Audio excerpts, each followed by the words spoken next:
Okay, let's take out the two chapters of anesthesia.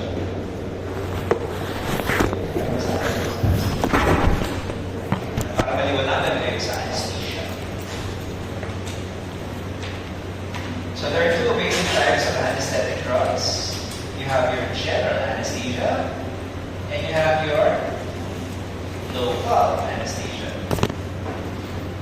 Okay? General and local. So how would you identify a person that talks to you and gives you a story and tells you that I've undergone a surgery using general anesthesia and I've gone through surgery using local anesthesia? Diba? Dami naman pag general anesthesia. O kung local, general. Okay, good lang na lang sa doon. Okay. So let's start first with the chapter of general anesthesia.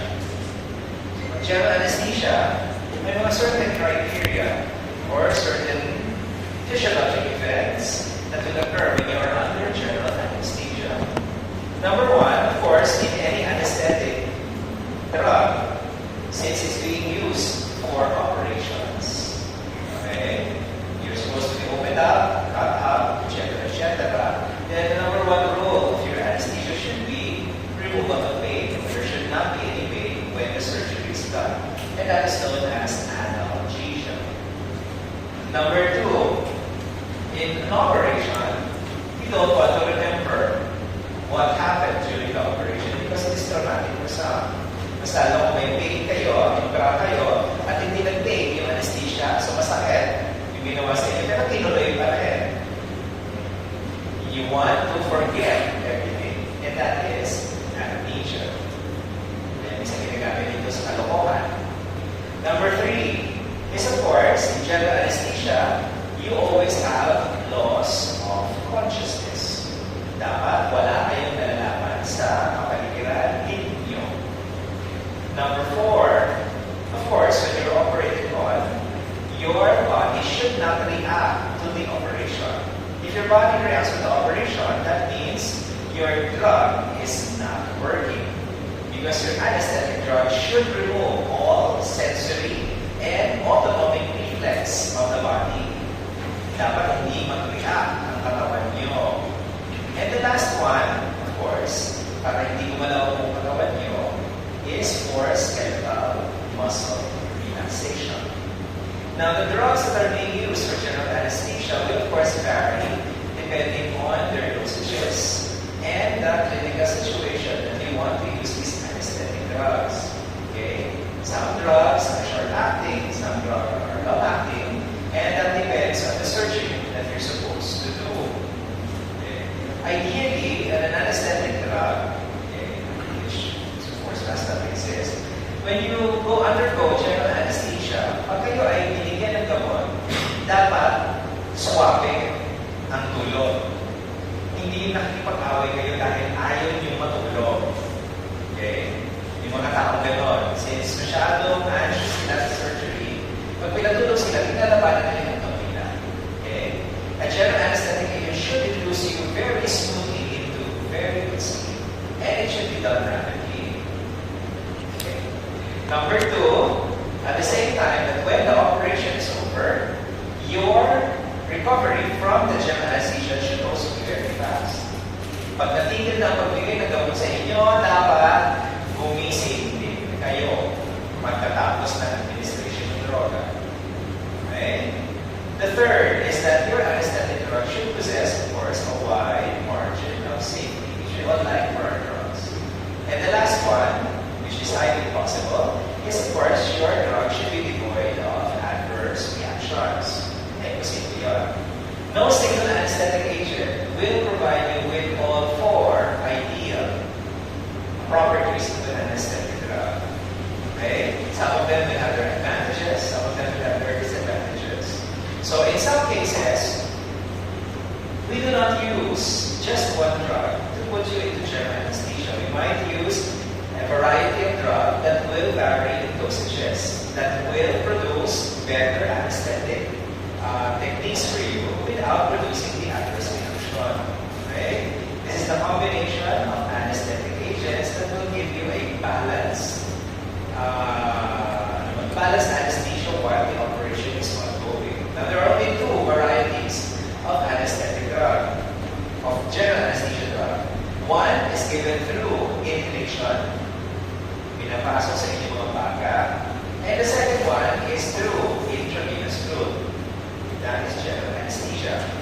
Now, depending on what you use, whether it is inhalational or intravenous, that will depend now on the what proposed procedure that is being given to you or that you're supposed to undergo. Okay? Because there are many interventions that one can be given an anesthetic drug. Number one, if you're having a diagnostic intervention, okay? Sa mga bata na ilalagay sa CT scan, alam niyo naman very bulog yung CT scan or MRI, walang bata hindi ba pipirme. At pag nag-CT scan kayo, nag-MRI, naman nakapirme ang pasyente. Kung adult kayo, walang problema. Pero pag bata kayo, nako, hindi mo maiiwanan yun. Gagalaw yun, hindi kayo makakuha ng magandang image ninyo, MRI or CT scan. So, sinisidate or pinapatulog ang pasyente nasa loob ng CT scan or MRI diagnostic. Second, if you're going to be operated on a very big bukol or a very big tumor, then you undergo surgical or major operation, then you also use a different type of anesthesia. And the last one would be therapeutic. Okay, pag therapeutic, pwede, kailangan patulogin ka para hindi ka makapaglaban doon sa ventilator machine. Sana kung may nakasaksak sa lalamunan mo at nakikipag-away ka sa kapatid mo o sa asawa mo. Bawal mo makipag-away kung isang intubated, yung may tubo sa lalamunan. Hindi mo nakapagsalita ng tao may tubo sa lalamunan. So kung nakakita kayo ng TikTok na nag-aaway ang mag-asawa at nakatubo, yung isa, nagsasalita sila pero bawal mo yun, hindi mo yun mangyayari. Kaya though these are medical rules that películas are giving you. Okay? So dapat marunong kayo tumingin. Okay? So your anesthetic technique will now depend on your procedure, whether it's a minor procedure or a more extensive surgical procedure. So if it's a minor procedure, it will only take a few minutes. Then you use probably a local anesthesia or even a short-acting anesthesia. Okay? Or if you're using a more extensive procedure or your patient's undergoing an extensive procedure, then you probably give a longer-acting anesthetic agent, whether intravenous or inhalational. So sabi ko sa inyo, there are two types of general anesthesia. You have your inhalational and you have your intravenous one. Okay, so let's start with your inhaled anesthetic agents. Yung sinisingot nyo para makatulog kayo. Okay? Now, there are two varieties of inhaled anesthetic. One that is a gas itself, and the other one is a volatile liquid. Okay? So, yung isa, gas lang, at yung isa, volatile liquid. Yung isa na naman ang gas inhaled anesthetic that stays in the gas state, and that is nitrous oxide.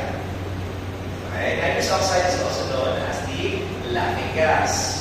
That's normally employed by your dentist. Kasi ang mga dentista naman, maiksi lang ang procedure, nitrous oxide will be very good for these patients. The rest are all volatile liquids. Volatile liquids. Ano itong volatile liquids? All of them end in an A and E. Alkane, enflurane, desflurane, isoflurane, methoxyflurane, and sevoflurane. These are volatile liquids. In other words, ipapasok ito sa isang instrumento kung saan it will vaporize the said liquid and allow it to become into or to change itself from a liquid to a gas state. Okay? May sariling vaporizer ang inyong mga volatile liquids. Okay? Those are your inhaled anesthetic agents. Your intravenous anesthetic agents are technically some of the drugs that we have already taken up, which are your sedative hypnotics, which are your barbiturates, your benzodiazepines. We should still take opioids, those that come from the chemical morphine. You have other drugs that are also analgesics, but when given intravenously, can also produce general anesthetic effect. So, pwede kayo mag-combine na inhale at intravenous para matulog ang inyong pasyente at habang inoperahan ay gumaling na ang inyong pasyente. Okay. So, when you give your general anesthetic agents, whether it is inhalational or intravenous, you will see certain signs. And what are the signs supposed to be? These signs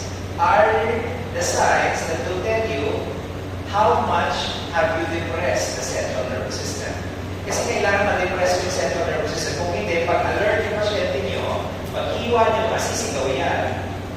So, bawal yun. Okay? Pag binigyan nyo siya anesthesia, dapat talaga hindi gagawin kahit pusok-pusokin nyo siya, kahit stabo nyo siya, hindi dapat gumalaw yun. Technically, zero.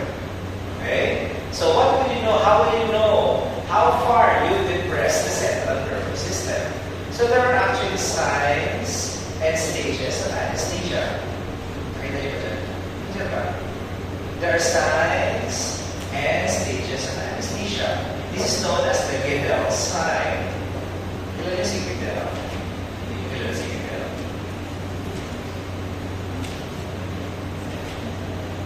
The Guedel sign. Okay? Okay. The Guedel sign was originally identified using one inhaled anesthetic agent. It is a volatile liquid that has been used in the early years, but it's not used anymore. You can still use it as an experimental or during experiment of animals or small animals. Kung saan gusto nyo patulugin yung animal, o-operatin yung animal. Okay? And that is ether. Kailan is ether? Tama niyo na ba si ether? Have you smelled diethyl ether? You have not smelled diethyl ether in your life as a pharmacist. Oh, Lord. Just, bilang pharmacist, hindi pa kayo na-expose sa ether? Hindi ba? Okay. Kung napakain nyo naman, napaka-deprive yung chloroform. Oh, okay, chloroform sa inyo. Pero di ether. Wala. Kung nakakita kayo ng pelikula kung saan gusto creating ng isang babae, ilalagay lang yan sa panyo, tapos ipapainhale doon sa tao, at biglang mag-aalis na kayo. It will depress the central nervous system and make the patient unconscious. And you can do whatever you want with kung sino man yung gusto i-create. Ito yun, di ba? Number one is ang chloroform. At yung sabi ko nga, yung oldest inhaled anesthetic agent is diethyl ether. Diethyl ether is so slow in onset that nakikita nila yung different stages of anesthesia. And the different stages of anesthesia is significant or is equivalent to how much you depress the central nervous system. So you have stage 1, stage 2, stage 3, and stage 4. Habang maakit ang stage nyo, the more central nervous system depression you have. Okay? Pag na-depress yung central nervous system, pwede huminto ang paghinga nyo. Pwede huminto ang puso nyo. Pwede huminto lahat ng sistema nyo. Tandaan nyo, your central nervous system controls everything. So if you could stop, if you depress everything, all processes will stop, including breathing. Okay? So again, the stages will indicate the severity or the depression, the depth of depression of the central nervous system. So again, stage 1 is known as stage of anesthesia. Nasaan ko ba? Nakawala yan yung sinasabi ko ngayon. Stage 2 is the stage of excitement. Stage 3 is the stage of surgical anesthesia. And stage 4 is the stage of medullary depression. Ito yan. So, pag stage 1, ano mangyayari sa stage 1? Stage 1, when the patient is given the anesthetic agent, okay, you would probably, you can probably cut a little of the patient. Pero the patient is awake. The patient will be able to see or can feel the surrounding. Okay? Baka hindi niya makalimutan yung procedure. Kung masyado mababaw ang bigay niyo, gamot, or very small ang dose, ibigay niyo, pumasok na kayo sa stage of analgesia. Nawala lang yung pain ng pasyente niyo. Pero kung iniwan niyo yan, makasumakit yan, at hindi niyo makalimutan. Although amnesia might occur in the later stages of stage 1. Pagkatapos sa stage 1, you go into stage 2. Yan na yung time na nilalabanan mo na yung anesthetic agent. Tutulog na kayo, pero nilalabanan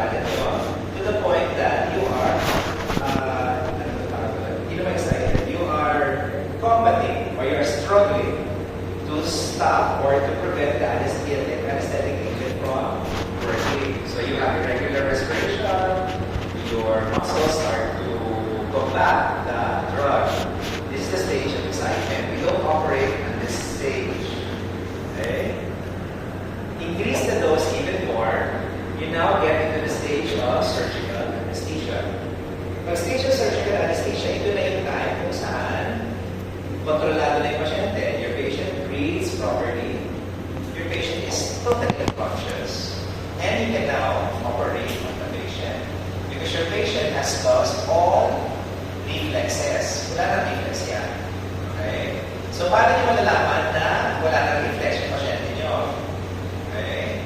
Of course, one of the things that you can use is try to put the hand of the patient in the middle and drop it. Okay? Pag ang kamay ng pasyente nyo ay nag-drop diretso sa mukha niya, that means stage 3 na yan. Kasi kung yan ay binagsak sa mukha niya diretso at tumingis away from the face, that means gising pa ang pasyente nyo. Because that is a survival reflex of the body. But of course, you don't want to do that. No anesthesia will do that. Talagay kamay, ilagay sa mukha niya. Okay? There are better ways and easier ways. One of them is your eyelashes. Okay? Pag ginalaw ko yung eyelash nyo, habang nakapitin yung mga kapatid, dapat hindi kumarap yan. Kaya malalaman nyo kung isang tao ay nagtutulog-tulugan, gamitin niyo yung eyelash technique. Okay? Pag gusto na yung gising pa siya, galawin niyo yung eyelash niya. Pag gumalaw-galawin, ay gising na gising ko. Okay? Kasi pag stage 3 kayo, at tulog talaga kayo, kahit wala anesthesia, stage 3 na kayo, hindi kayo magigising. Okay? Pero kung light sleeper kayo, nasa stage 2 na kayo, kung ginanod niyo yung eyelash, tapos gagalaw kayo ng wala. Okay? So that's the normally thing I know of the reflexes. Although pwede mo buksan yung pupils. Okay? You see the pupil size normally to be smaller. Okay? And you have high reflexes that is disappearing. Anyway. So at stage 3, you can now operate with the patient. And of course, as much as possible, we do not want to reach stage 4. Why? Because stage 4 is medullary depression. And medullary depression means you are severely depressing your patient. Your BP will fall, your heart probably will slow down, your respiration will stop, and you will go into total collapse. So kung ang anesthesiologist nyo ay hindi binabantayan kayo, pwede kayo mamatay at the table, hindi pa kayo na-operahan dahil sa anesthesia. Pag umabot kayo ng medullary depression at hindi kayo na-asikaso ng anesthesiologist nyo, patay kayo. Kaya yung anesthesia machine sa likod nila is actually a ventilator also. Kasi nakatubo kayo niyan. So pag nakatubo kayo niyan, sila ang hihinga para sa inyo. Siya ang hihinga, siya ang magpokontrol ng BP mo, lahat kompleto yun. So pwede kayo mamatay sa likod kung kahit di pa kayo na-operahan dahil sa anesthesia. Now, in the new drugs for general anesthesia, bihila nyo na makita yung pagkakahiwa-hiwalay yung stage 1, stage 2, stage 3, stage 4. Pag bigay niyo pala ng gamot, abot na yan, diretso sa stage 3, minsan yan. Hindi na naglalaban yan. Okay? So, pag diretso na sa stage 3, pwede mo na opera agad. Tapos, mabilis din ang labas niya. Okay? You can use drugs that can reduce the staging or the appearance of stage 1, stage 2, stage 3. Hopefully, hindi niyo makita yung stage 4. Pwede niyo makita ang stage 4. Okay? Anyway.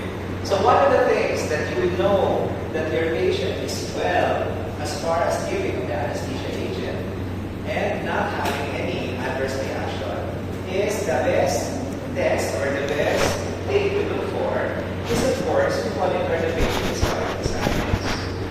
Kasi kung umabot ka kayo ng medullary depression, your cardiovascular function will collapse, your circulatory function will collapse, and your breathing will stop. So vital signs is very important. Although there are already newer techniques to find out how your patient is, and that's normally the gadgets that are attached to the patient as they're operating on. Okay? From ECG to tapnometer, detection of carbon dioxide, temperature indicators, etc.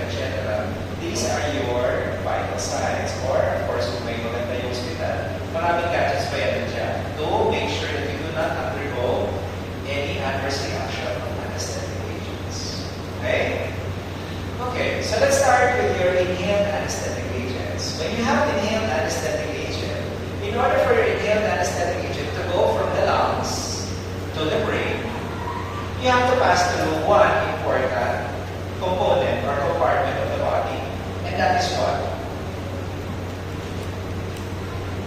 From the lung compartment to the brain compartment. Kailangan yung gamot nyo kasi trumabaho yan. Pag pinasa sa baga nyo yan, kailangan umabot sa utak nyo. Kung hindi umabot sa utak, hindi kayo gagana. So ano ang dapat dadaanan niya para makarating sa utak? From the lungs, it has to go to the blood compartment. And then eventually go to the brain. Okay? Now, what would be the mechanism or the pharmacokinetics of your inhaled anesthetic that would allow it to go to the brain very fast and produce its effect instantaneously or immediately? Okay? Number one, you should always know the solubility of your drug. Okay? Yung mga older inhaled anesthetics are very soluble in blood. Nitrous oxide is not so soluble in blood. So, ano mangyayari? Pag ang nitrous oxide ay pina-inhale sa inyo, it will just go through blood and go directly to the brain. Okay? Hindi siya natidissolve sa inyo dugo masyado.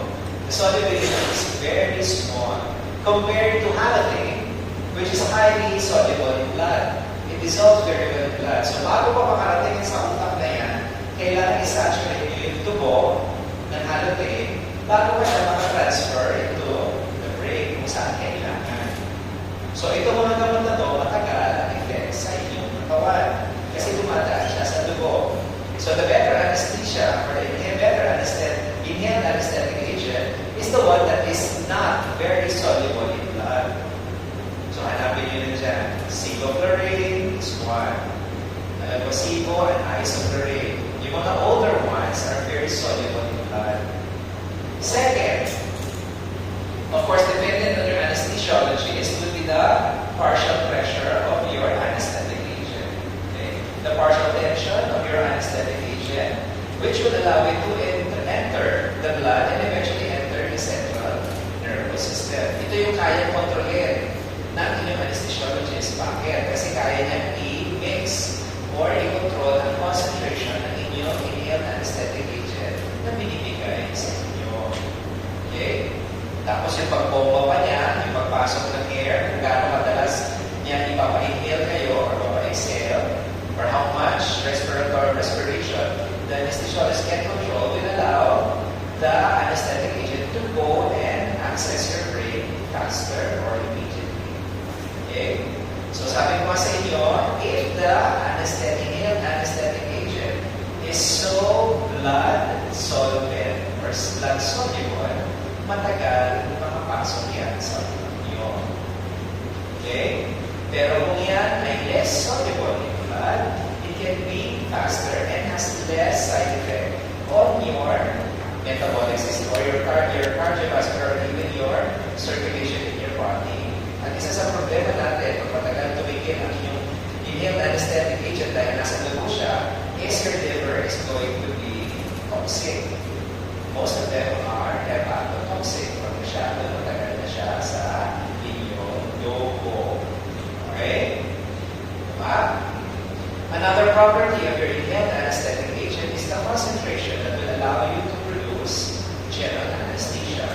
And that is being given as the parameter known as your minimal alveolar concentration or your MAC. Okay? If your MAC is very big, that means you only need a very small amount to allow anesthesia to occur. Pero kung masyado siyang mababa ang MAC nyo, that means MAC is the percentage of concentration present in the alveolar.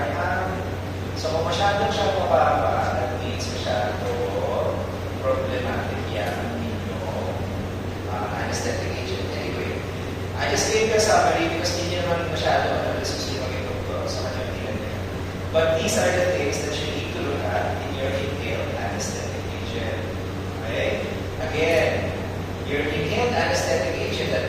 lung, enters the blood, and enters the brain, will also exit the same way. From the brain to the blood to the lungs. Okay, hindi siya pwede mag-enter from the brain to the lungs. It has to go back the same way it entered. Okay? So, kung kayo nga ay blood soluble yan, natagalin sa dugo. At ayaw natin ito magal sa dugo yan kasi nakakasira yan na liver. At kung gusto niyo mabilis mag-recover ang pasyente niyo, dagdagan niyo ang inhalation ng pasyente, control the respiration of your patient so that you can excrete the inhaled anesthetic agent faster. That is your pulmonary ventilation. So lahat yan, from cardiac to pulmonary systems, should be well or should be cleared or should be healthy in order for you to tolerate your anesthetic agent. Pag pangit ang heart nyo, pangit ang puso nyo, pangit ang lungs nyo, mahihirapan yung anesthesiologist nyo para matulungin kayo pag mamatay kayo sa table. Okay? That is why before you're given an operation, you normally do a cardiopulmonary clearance. Pasyente nyo ay i-clear muna bago siya makareceive na anesthetic agent. At hahanapin na anesthesiologist nyo yan, mas lalo na kung matanda na ang inyong pasyente.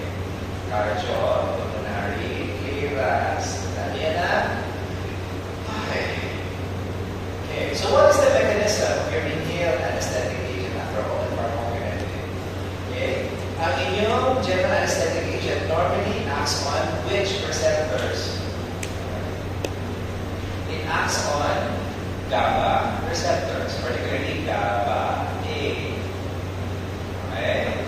GABA A. And this is going to cause you hyperpolarization of your neurons, thereby producing an inhibitory transmission of your messages. Okay? So, tingnan nyo na lang yung mga mechanisms of action at the most, sabi ko sa GABA A. But there are other drugs that might hit other receptors. It can hit glycine receptors. It can hit nicotinic receptors. It can also hit NMDA receptors, etc., etc. So, a lot of them would inhibit the stimulatory or the projection neurons of your central nervous system. GABA, NMDA, etc., etc. Okay? Okay? So, yung mga sinasabi ko sa inyo, again, is the measure of anesthetic potency. It is the same as ED50. Your MAC50 is the ED50 of inhaled anesthetic agents. Okay. So, again, your inhaled anesthetic agents are only very few. There is only one gas stage inhaled anesthetic agent, and that is nitrous oxide. The rest are all volatile liquids that are placed in a vaporizer to convert them from liquids and into a gaseous state. Okay? Now, one thing about your inhaled anesthetic agents, not an inhaled anesthetic agent, normally has one very fatal side effect. And what is this one fatal side effect? Inhaled anesthetica, and this is known as the fatal drug, a fatal side effect known as malignant hyperthermia. Okay? Malignant hyperthermia. Malignant hyperthermia is genetically predetermined. Okay? Nasa inyo yan. It is an autosomal dominant hereditary condition that produces what? That produces hyperthermia when you are exposed to inhaled anesthetic agents. Okay? Itong genetic predisposition na to, well, in the Philippines, it is mostly found in region 4. Okay? Sa region 4 ito, kung kayo ay tubong Batangueño, tubong Caviteño, or tubong region 4, nandiyan ang kalagkatan nyo by G for malignant hyperthermia. And the mortality rate of malignant hyperthermia, pag hindi nagkamot, hindi ka 100%. Okay? So, pag na-inhaled anesthetic agent kayo, tataas ang inyong temperature.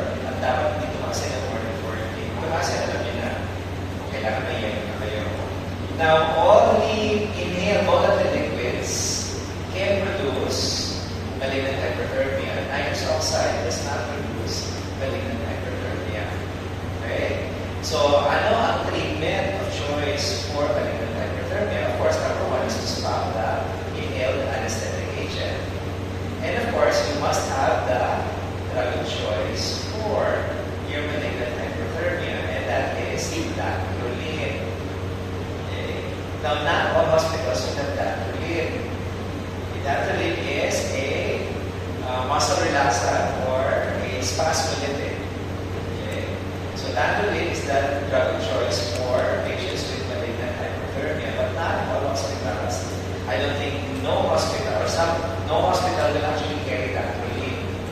But it is prudent that if you practice in Region 4, make sure that we advocate for the placement of Dantrolene. Kasi pag nag-opera ang hospital nyo, at meron kayong inhaled anesthetic agent, baka magkaroon kayo ng malignant hyperthermia. Okay? Now, how do you do this? Because Dantrolene is a very rare occurrence. Okay? Mag-expire yan at mahal ng Dantrolene. Okay? Ang Dantrolene ay mahal yan. So, pag nag-expire yan, wala kayo ng pera. Wala kayo ng pera na wala sa inyo. So, ang ginagawa ng mga anesthesiologist ay nagbaband together sila kung may malapit kayo ng hospital. Nagbaband together sila to buy at least 1 or 2 Dantrolenes per hospital. Kasi since rare naman yung occasion ng malignant hyperthermia, kung sakaling may nangyari sa isang hospital na may malignant hyperthermia, because you need at least more than 3, 4, 5 vials of Dantrolene. So, pag may nangyari sa isang hospital, available ng Dantrolene. Okay? Ano mangyayari? Yung gamit mo doon, gagawin mo na. Hindi kailangan pa ng more.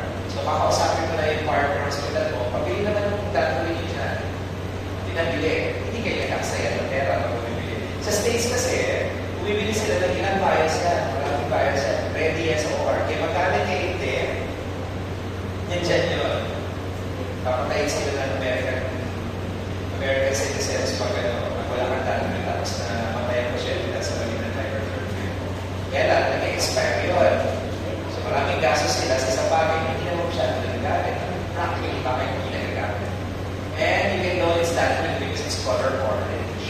Wala na siyang kulay sa shelves. Anyway, hopefully makakita kayo ng Dantrolene pag kayo ay nag-abroad. Okay. Pero kung makakita kayo ng Dantrolene dito, maganda ang hospital niyo.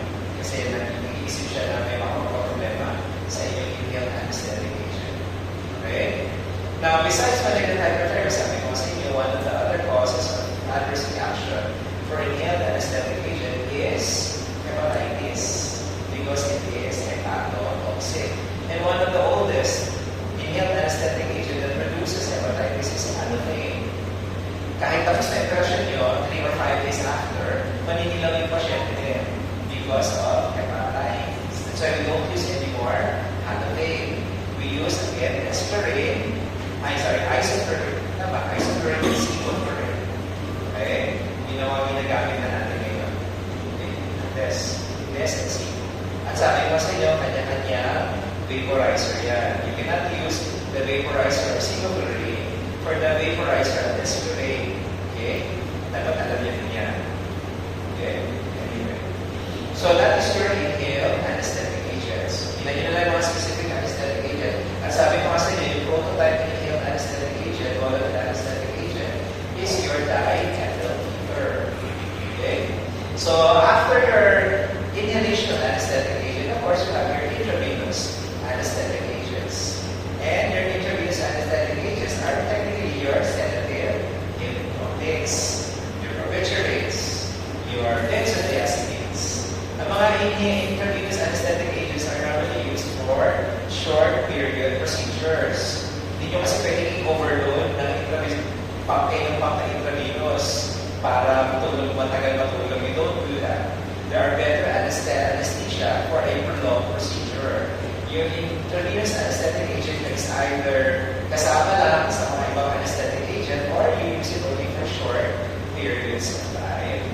Okay? So you have your barbiturates, you have your benzodiazepines, and one of my very favorite intravenous anesthetic agent that will only last you about 20 minutes, minsan 10 to 15 pa, is my very favorite ketamine. What is ketamine? Ketamine is an intravenous anesthetic agent that normally hits and inhibits NMDA receptors. Yan. Diba? It binds to the NMDA receptors and prevents what? Of course, firing of your glutamates, of your hierarchical system or your relay projection neurons. Okay. Now, one thing about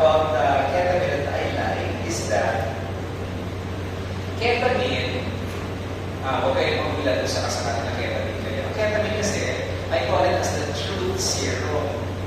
Truth serum. Pag binigyan nito ng ketamine, lahat ng pwede ko itanong sa inyo, sasagutin nyo.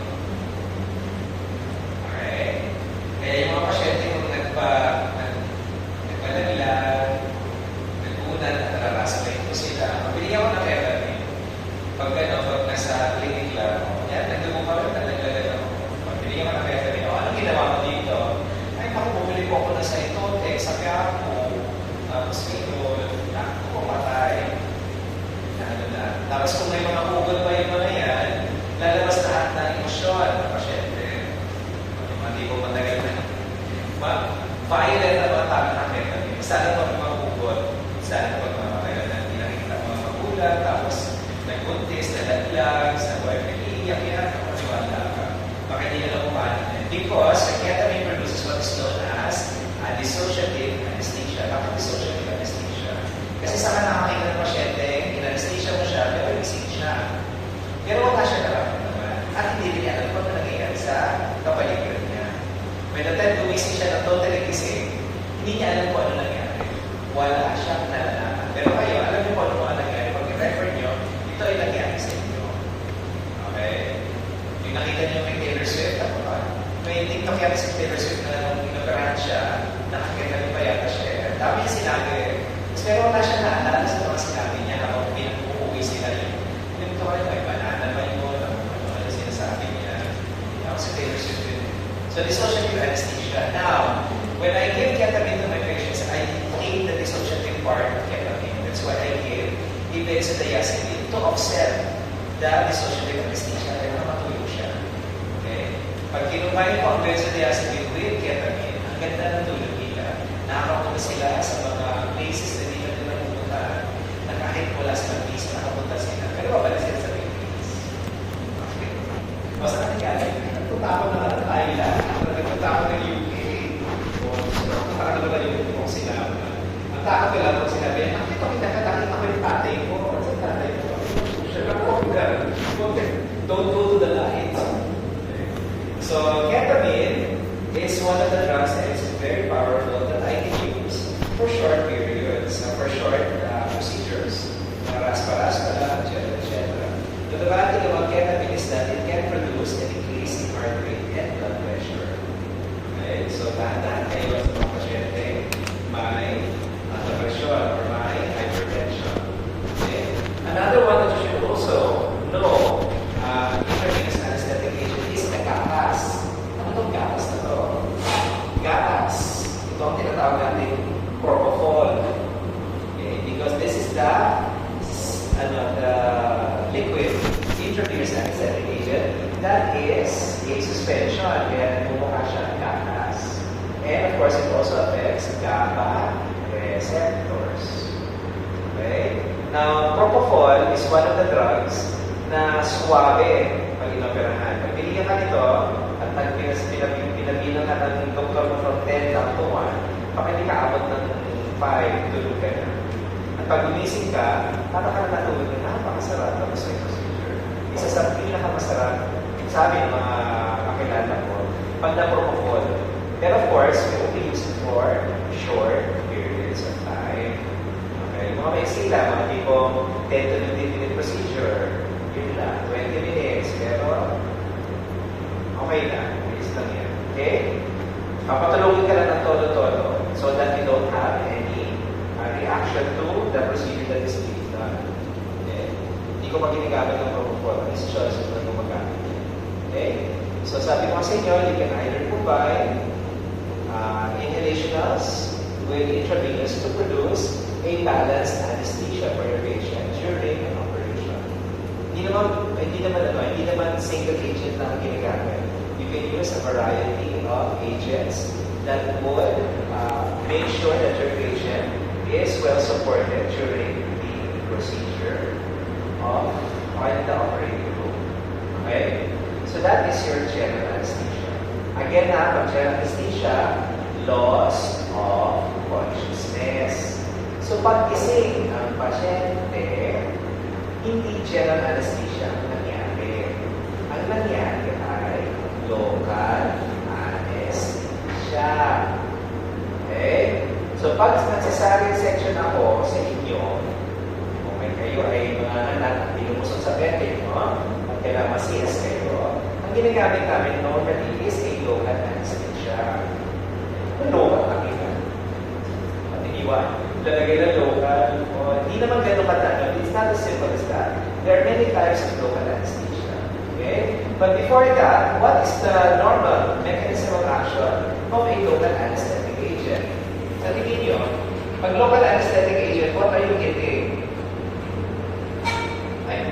What are you getting? What is the mechanism of action of a local anesthetic agent?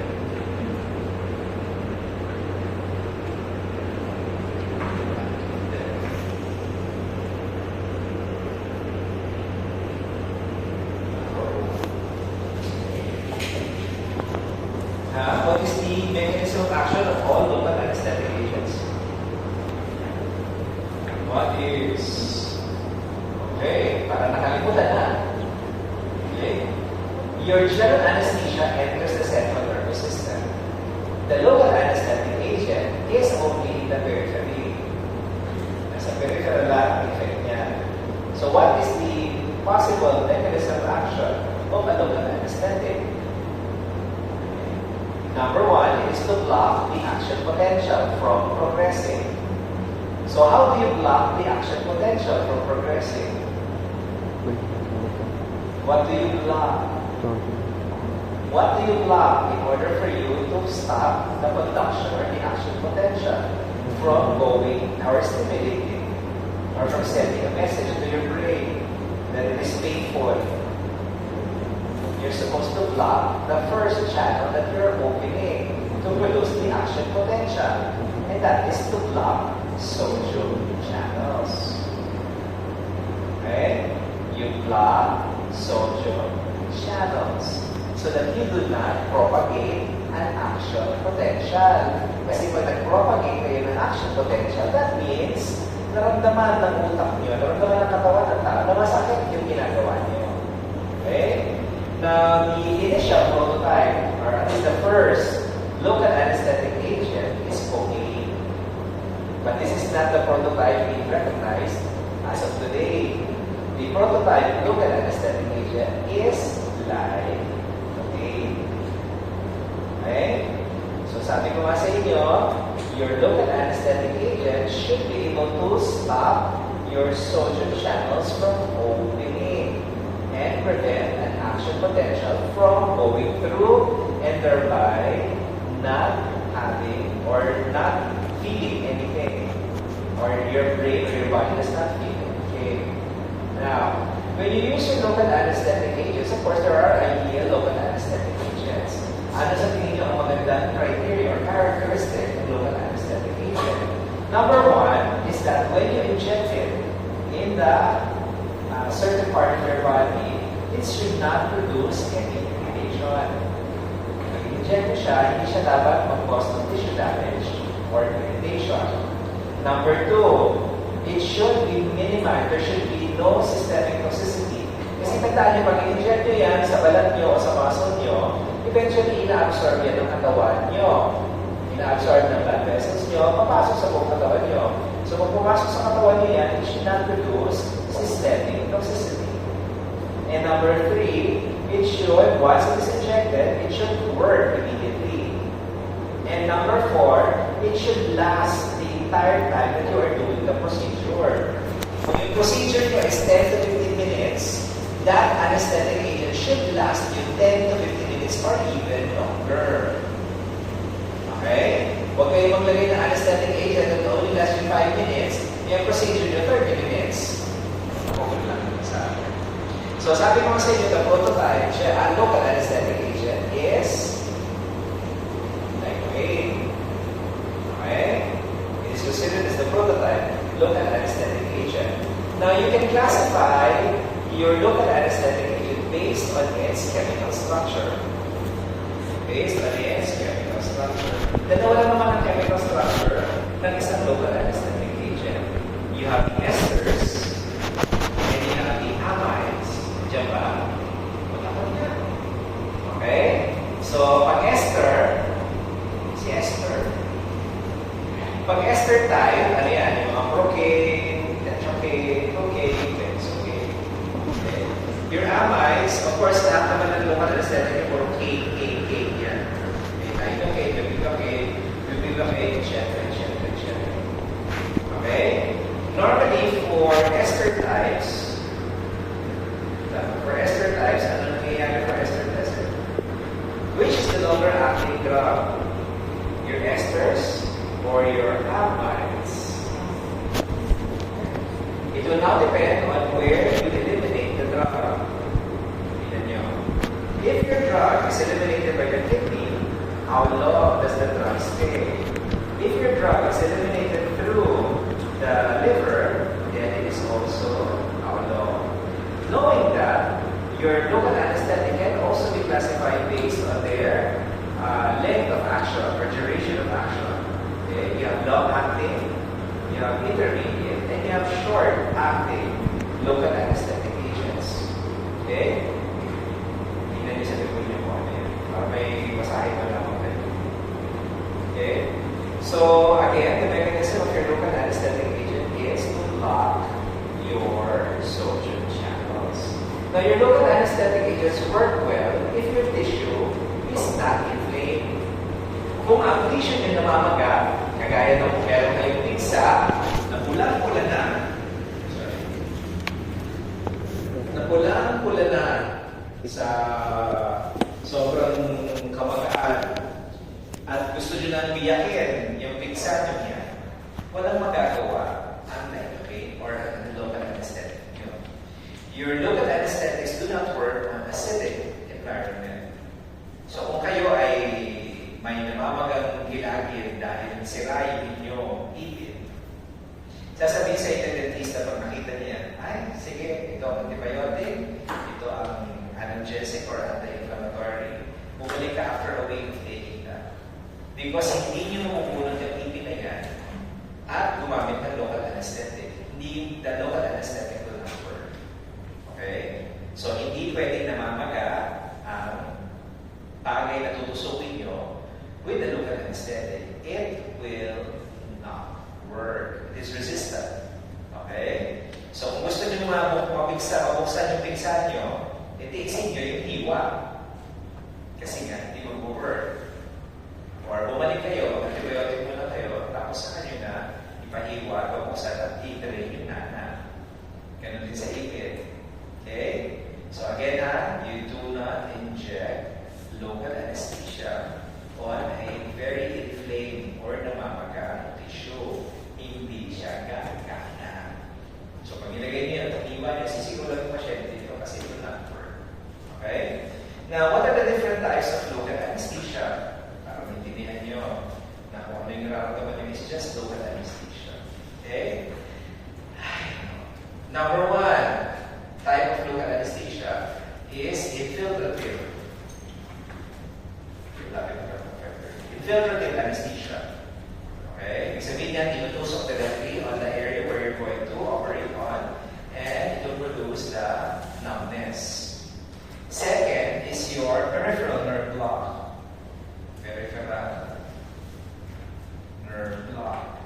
Okay? Ibig sabihin yan, yung anesthesiologist nyo, hahanapin yung nerve at tutusukan niya doon mismo direct sa nerve para hindi ma-block yung transmission niya para maramdaman yung pasyente nyo. Okay? The third one is the central neuroaxis block. Central neuroaxis block. Ano itong central neuroaxis block? Ito yung tinatawag natin spinal anesthesia or epidural anesthesia. Okay? Isa sa pinakamaganda na discover sa central neuroaxis block is the epidural anesthesia. Ibig sabihin niya, pinapasok niyo yung gamot doon sa space na inyong vertebral column kung saan natatagpuan niyo yung tatlong meninges na inyong spinal cord. Natatandaan niyo po may meninges ng spinal cord niyo. The connective tissue covering of your spinal cord, the dura mater, the aramide mater, and the pia mater. Kilala niyo ba yan? O kaya kailangan niyo lang anatomy. Okay? So ito yung buto, ito yung vertebral column bone niyo. You have the dura mater, the aramide mater, and the pia mater. There are spaces, potential spaces in between. Okay? the bone and the dura mater is the epidural space. The space between the dura and the arachnoid mater is the subdural space. The space between the arachnoid mater and the pia mater is the subarachnoid space. Okay? Epidural, subdural, subarachnoid space. Yung epidural nyo, ibinibigay yung gamot sa gitna ng buto at ng dura mater. That is now your epidural anesthesia. Yung epidural anesthesia nyo, pag binigay in volumes, it can produce what? Sensory. Wala kayo nararamdaman. Pero, pwede kayo maglakad. Pag tinasan niyo pa yung dose nun, pwede ma-disable na kayo, hindi na kayo makalakad. Wala na rin kayo nararamdaman. That's epidural. That is why the epidural is also known as the walking anesthesia. Pwede kayo bigyan ng epidural, wala kayo nararamdaman. Yung mga nag-labor, okay? Yung mga nag-labor, pag may epidural catheter sa likod ng likod nyo, pwede siya maglakad. Wala siya nararamdaman hila. Pwede siya maglakad. Pero kung masisiyas na siya, dadamihan nila yung anesthetic agent para maging pag-lock yung motor nerves niya, maliban sa sensory. So that's epidural. You do not give any anesthesia in the subdural space because in the subdural space, you have a lot of blood vessels. You don't give anything here. Diyan yung mga pumuputok pag kayo ng trauma. Pag pumutok yan, may subdural hematoma kayo. Okay? Bawal dyan maglagay. Ang second na pwede nyo lagyan is the other type of central neural axis block, and that is the spinal anesthesia. It is also known as the subarachnoid block. This is where you enter the needle and reach the space between the arachnoid mater and the pia mater. You will know that you are in this space because there is one beautiful fluid that is present in your subarachnoid space. And what fluid is this? This is known as your cerebrospinal fluid. So pag pinap kayo, tinusok kayo ng needle at umabot kayo sa space na to, pag tinanggal nila yung guide needle, lalabas dapat dito sa dulo yung CSF nyo. Either kukuha kayo ng fluid for study, kung may meningitis kayo, pwede kayo matest yung CSF nyo. Okay? Ang ginawa nyo dapat sa clinical pharmacy. You can have your CSF tested or, yun nga, pag nagtap kayo, hindi kayo papasok ng gamot sa CSF. Okay? Now, the difference between an epidural and a spinal is that it takes the immediate effect is immediate in the spinal anesthesia. In epidural, it takes a while before the drug works. Kaya matagal mag-take effect ng epidural.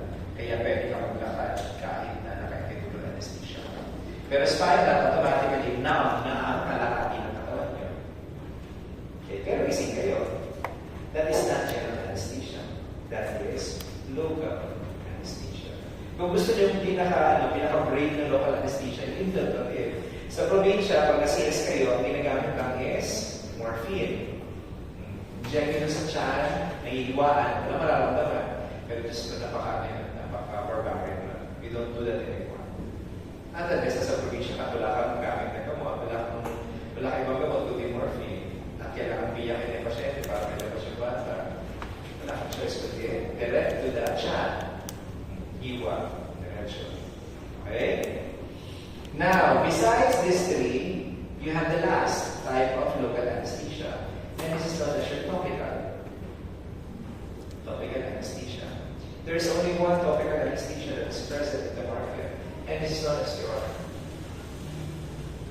EMLA. Ilan niyo si EMLA? Ano sa dulo?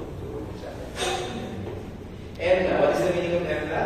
EMLA is known as the eutectic mixture of local anesthetics. Yan yung ginagamit ng mga facial centers pag kung saan susunugin nila ang mga wards nyo. Nakakita na ba kayo ng pasyente kailangan-lakad sa mga tapos sa patupag yung mga puting accident sa mukha niya? Okay. Because the local anesthetic works by exposing the particular area where you're going to do the procedure on. It has to be exposed for about an hour. It does not work immediately. Pag ilagay mo yung it will work immediately. No, it has to be placed within 1 hour. Tapos sabi niya, ano gusto niyo gawin? You can stay here in the facial center or you can go around the mall. So, minsan yung mga masaway, lakad-lakad sa mall. Pero kita ko yung mga lakad kasi yun susunugin na wards sa is two basic local anesthetic. You have your Prilocaine and your Lidocaine. So you need to have a dressing. Yan ginagamit ng EMLA sa mga pasyente sa Asian Hospital kung saan lalagyan na intravenous catheter. Oo na. Intravenous catheter. Ayaw niyo mag-suck. Kasi kaya, I don't like to make tusik-tusik my hand. So it's masikyan. So you place EMLA first. Okay? So nasa siya sa Asian. So kaya naman siya. You place EMLA. So I get sa siya. Asian. You take like isang oras, kaya nililate niya. So paano ako nililate siya? Paano ako maswero? Okay? So kung ayaw niyo masaktan, pag nilagyan kayo ng swero, nilagyan na EMLA. Pero isang oras pa yun, bago nilagyan yun. At di ko masigurado kung ma-shoot yun. Kung tama shoot yun. So you go to the hospital, Asian hospital, and you ask EMLA before you place an intravenous line in your hand. Okay? So your local anesthetic, sabi ko sa inyo, should be without or should have minimal systemic toxicity. But if just in case makapasok ang inyong local anesthetic sa inyong katawan o ma-circulate sa buong katawan dahil sobrang at inject nyo direct doon sa blood vessel, be prepared for a central nervous system stimulation. Be prepared for a neuromuscular suppression of your transmission. Pwede kayo magkaroon ng cardiovascular stimulation. And of course, it can produce adverse reactions for the purpose. Okay? So, dapat marunong kayong magtansya ng dami na anesthesia na ibigay dito sa local anesthesia. Okay? Hindi kayo pwede maglagay. Kasi kung maglalagay kayo to prolong the procedure, you might as well use some other type of anesthesia that will give you a prolonged exposure. We just give it the right amount of drug. Okay? Yung iba kasi nag-liposuction, tinutusok-tusukan na nila ng lidocaine. Tumefaction, ang tawag nila yan. Tapos pag gusto pa dagdagan pa. Hindi sila sobrang na nagtotoxic ang pasyente. Okay. So your anesthetic drugs are the ones that are being used for operations. You can use your general, you can use the local. Make sure that you can use them properly with minimal adverse reactions. Okay. And make sure that the patient is well after the procedure. Okay. Nakita nyo na yan, nakita nyo na yung kung sino yung sino mas matagal ang duration of action. Those that are what? Those that are what? Those that are sino mag-easily hydrolyze o easily dose? Ay, sige, namin yan para para may magamit na mag-yun. Okay? Okay. Are there any questions for the law chapter agad dito? On anesthetic agents? Local and general. So, simulan nyo na pag susulat mo kung ano-ano mga bagay-bagay dyan sa paper. Okay, and with that, sige, let's have a 30-minute break before we go to... Ay, sandali, bago lahat, since clinical farm naman kayo lahat. Sino ba ano? Ay, sino ba natin ito? Sino kulang sa clinical farm? Ako, pwede siya lagay pag clinical farm. Sino kulang? Ha? Sila. Sino? Sino yung mawawala at sino yung papasok? Sige, mamaya na natin. Sige. Mamaya na natin pag-usapan. Sige,